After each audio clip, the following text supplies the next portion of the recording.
Please, Lord, mahindog kami son sa ang pagkas ako sa school. Hindi gamanan ng Diyos ang pagkakaon sa kanan, ang pagpasalamatan din mo.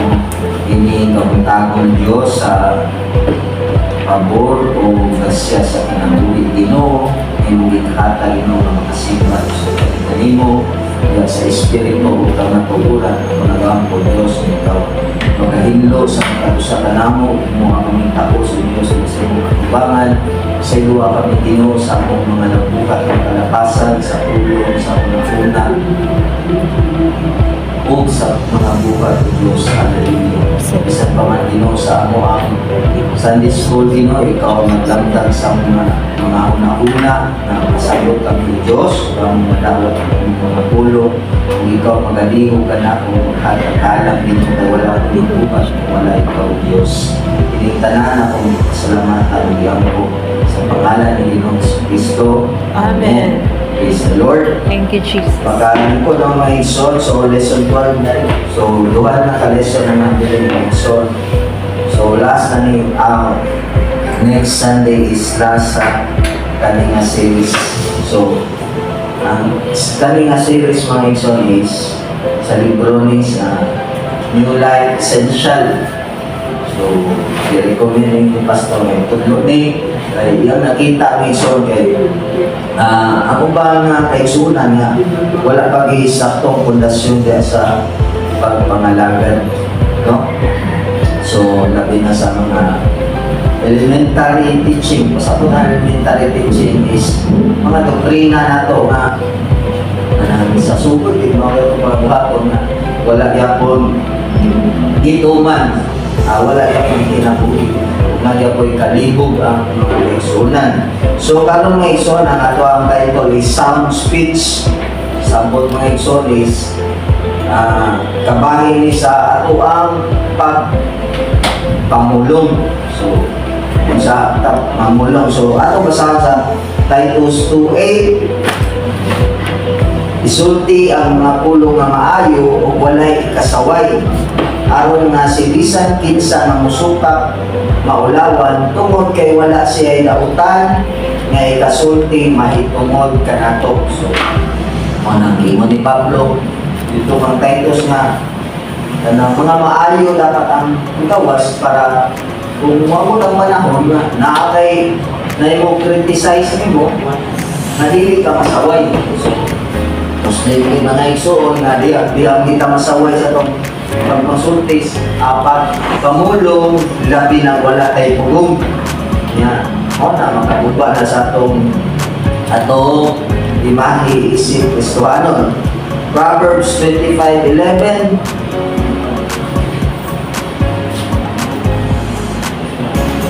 Kundiya, ang pagsulti o pulong nga maayo ang pagkapili sama sa fulmahan sa bulawan na naimutang sa lata.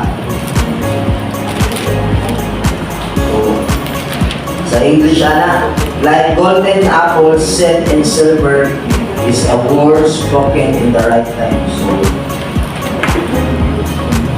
mauna ang pag-describe sa mga malindot ako ng pasabot ng mga dautan. Then, Proverbs 26:20-22. Kaya ang kakulangon sa sugnod, mapalong ang kalayo. O kung walay manglibak, muhunong ang panagalis. Sama nga ang huli, mahimong magdilaag na baga, ug ang kahoy mahimong kalayo, mauman usap ang malalisong na tao ng muhaling sa panagaway.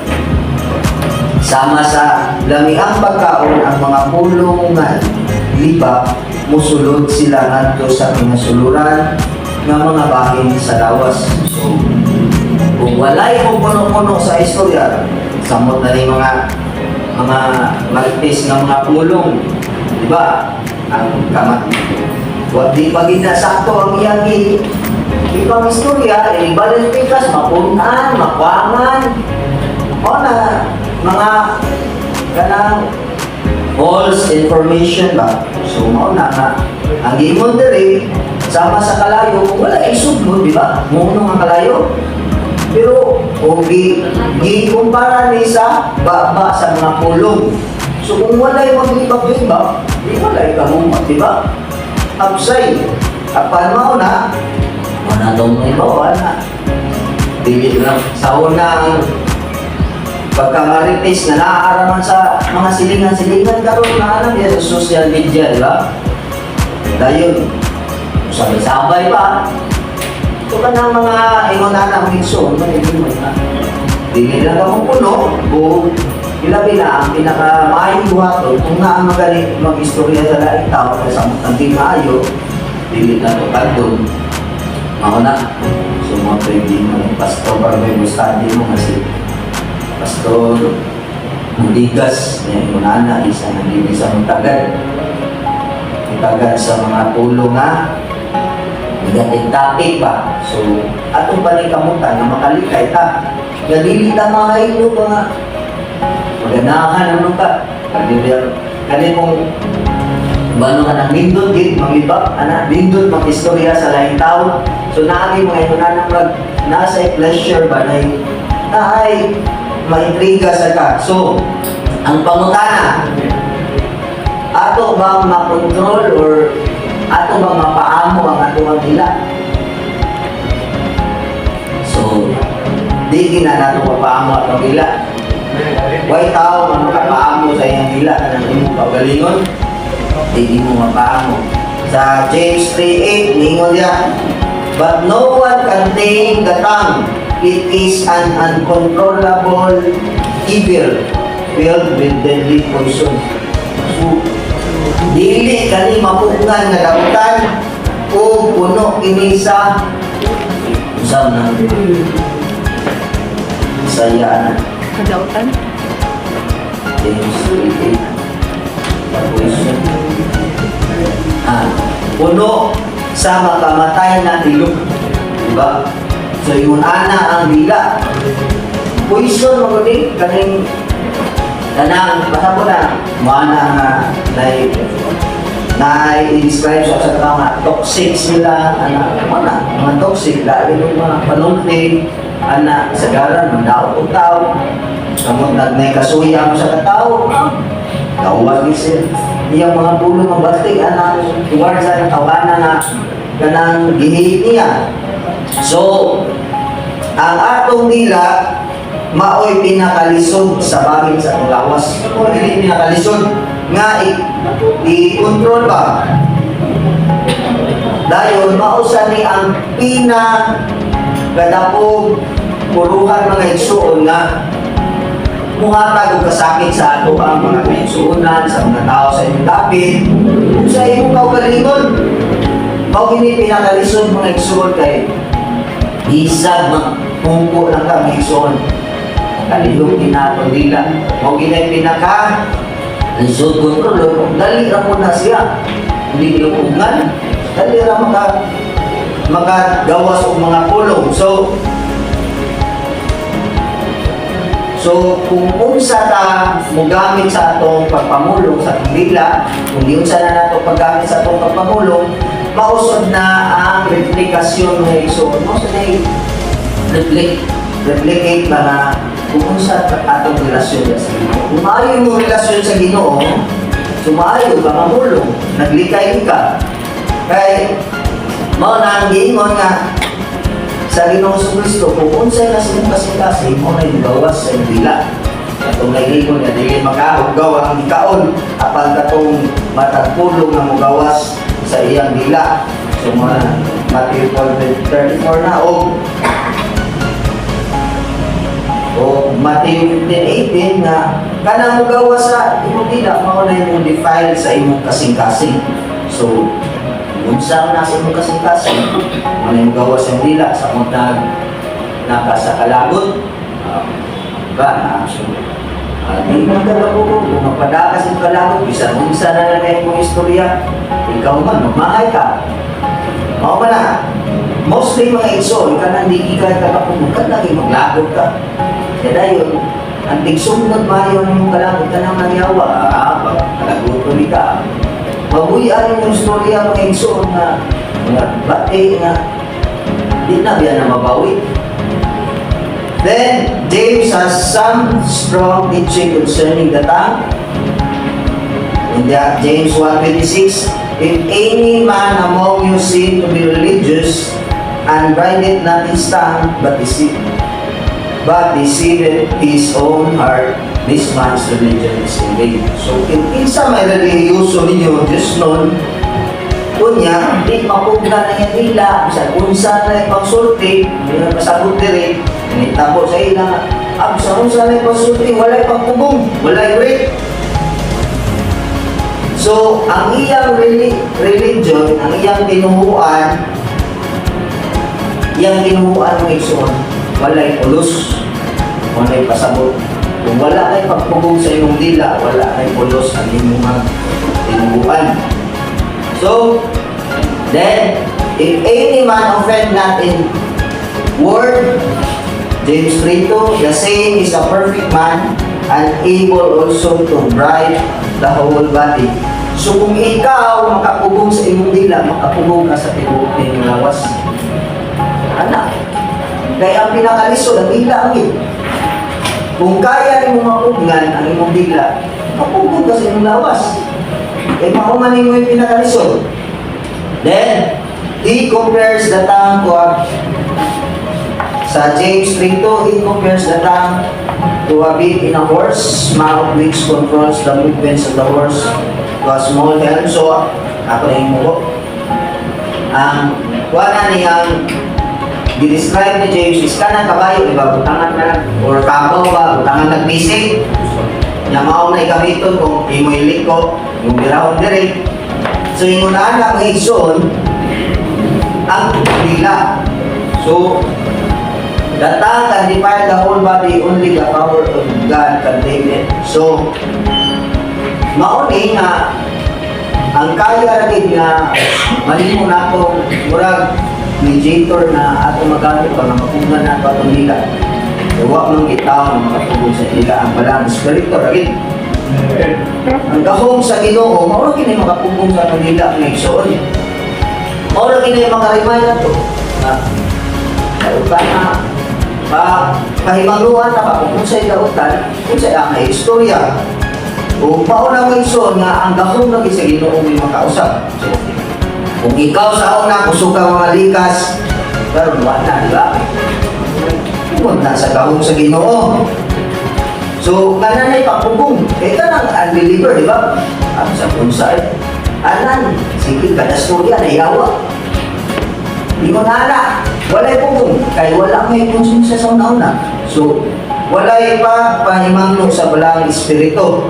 So, si Santiago Ngayon, si James, na iyang ipasabot nga sayon ra kaayo ta makasala pinaagi sa dila. Kung na pinakadaghan ko mabuhat sa dila sa usa ka adlaw ilang mga makasala sa imong dila. Mo na pinakasayon. Then mausa ni makaguba sa ato ang pagpinabuhing balaan. Dili ra man sa pagsuot ang pinabuhing balaan. Kay matud pa ni David Bernard na 10% rana ang pagpanamit ng outward. Ang pinakadako puntos guro mo na igsonis talagi pagpanuti mo kaya kung gamiton permit sa muntang gawas ka sa inyo ha. Mao kinang igsoon nga part na siya sa holiness. So makaguba na sa akong pagtinabuhing balaan ng igsoon ka ng pagpangulong sa muntang. Kung naaman mo sa trabahoan ang mga higala ng igsoon na kauban ninyo mga believer, expected na nila ang mga ugaw na silang munti. O mauna nga, ikaw nga istuanon, hindi ka mo sa bayan na. Hindi mo sakyan. I-expect na lang nga, ugaw sila, manulti, o di na dapat sakyan. So mauna, kung naka sa gawas mo na magbantay nila sa nila. So, unsa may paagi nga unsa man ang mga klase nga makasala ta pinaagi sa dila anang mamakak Mao ba yan yung pinakasayo na dalira tayo, no? Yan yung mamakat. So, kanang mamakat, sabot, full statement. Igo sa doon niya, sabot ng suklin. No? Kanang mga nagtrabaho, ayun, tinuod, sa sakit yun.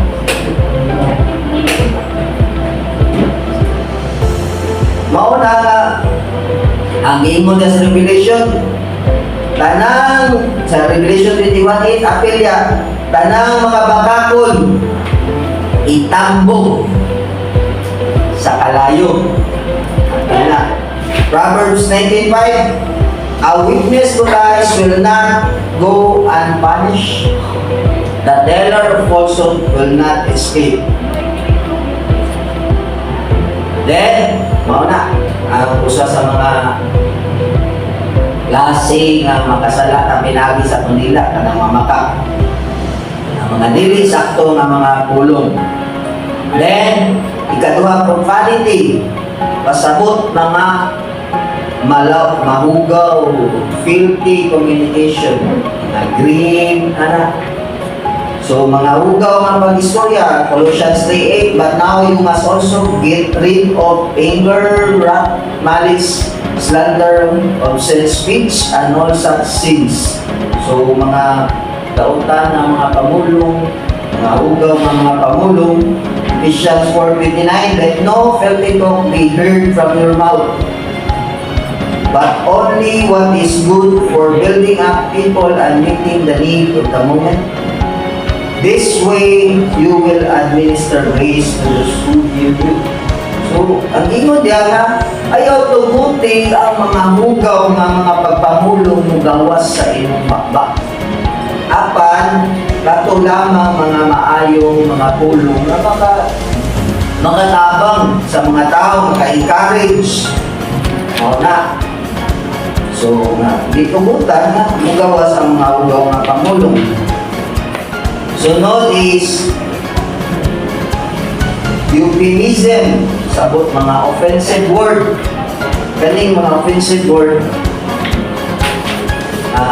sa sensitive yung mga tao na hindi ka mindful sa istorya ba. So, kanang makasakit sa usa ka tao. Kung samot ang bully, ayaw imanan na. So, kanang mga offensive, samot ang mga dili kaila nino nga patuya kag istorya.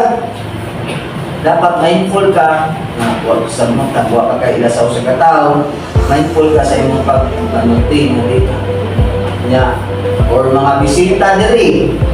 Wa ka malo mo balik kay tungod sa imong pag-istorya niya. So magbantay ka bisan sa imong side dili dautan. Dili to, imong tuyo ba, imong intention is dili, dautan. Apan, ang effect sa iya is, na-offense siya ba? So, mindful ka kung dili gani makatabang na istorya, ayaw na istorya. So, kanang makadasi. Ikaw pa, libang kanang gaset. Kanang idle talk or chatter about affairs of others kanang. Kaya lang hira ba? Ang mga suyaon. Mali, usa sa mga trick ni Satan mga igsunan, iyang ipaway-away mga kaigsunan. Ana, pasuyaon niya, ana. Mauna nga. Ana. Uy, nagpapalit siya. Pagod sa tingnan. Ibutang man, puno na sultan. Mga ikunan na lang. Ganang naay na-achieve ba, pero iyang na-achieve, pero ang iyang comment, negative. Then, ang mauna nga, Titus dito, they are not to insult anyone or be argumentative. Instead, they are to be gentle and perfectly courteous to everyone. So, kung mo kasi creative ka, ayaw ginatubuti nga mo istorya kagautan sa imong kaisunan. So, mauna, ugnan sa then, question is, una ka mo istorya, usulti, atong dila, atong pangutanon na itong kaugalingon. Maayo ba ni? Tinuod ba ni? O kinahanglan ka dyan ni istorya? Luwa lang yung pulos. So, una na, itong pangutanon ba nga? Tinuod ba ni? So, kana mga joke na istorya, wala pinay pulos. Pero kung dili na maka-open, okay na mag-joke. Yun na. So, necessary ba ni? So, sometimes mga igsoon, necessary mga igsoon, ang pagpakatawa mo na kailangan mag-joke. So, mauna, dapat na tayo nagluman before di tamo storya. Pero, hindi mapunglan ng iso usahay, sipya nila, pero dapat bantay sa nila. Samot na sa kapungot, no? Kana sa kapungot mo, may tao kung nagpadali ka. Pero di ka magpada, kalma lagi ka, mawasan ka, pero magpadali ka sa imong kapungot, imong dila o ang inay pugong. Tanan, mga among. So, mauna nga, kung mabuyan na to ang mga bulong, di na gina na ito mabawi. Di na ito mabalik ang tayo ba? So mauna nga, dapat mindful ka sa ato ang pagpamulong. So matod pa sa imong sa itong Ginoong sa Kristo nga, kung unsay nasa kasing-kasing sa tao, mausa na yung magawas sa iyang dila. So, mauna nga, atong makita ang unbeliever, di ba? O, magiging lang. Part na silang dialect ang mamalikas. Yan. Di na tamahibong ba, pero ang ilog yapon paminahon. Di tamahibong, pero ang ilog paminahon. So, mauna nga, atong di makita, malain din ang espirituwa. So, mauna nga, kita, mauna nga, walay makapuhog sa dila at ang gahong dagit sa Ginoo. So maunang may iso na walay may tao ang mga pugong sa dila gahong ragit sa atong Ginoo. Kailangan kita wala ang espiritu sa Dios. So mauna na dapat magpugong ka sa dila, mindful ta o important mo storya o sa una-unaan kung maayo ba ni, makatabang ba niya, tinuol ba ni, o kay pinahanglan ba yung istorya. So mauna. So, namoy mga pangutana? Wala. Manindog ta.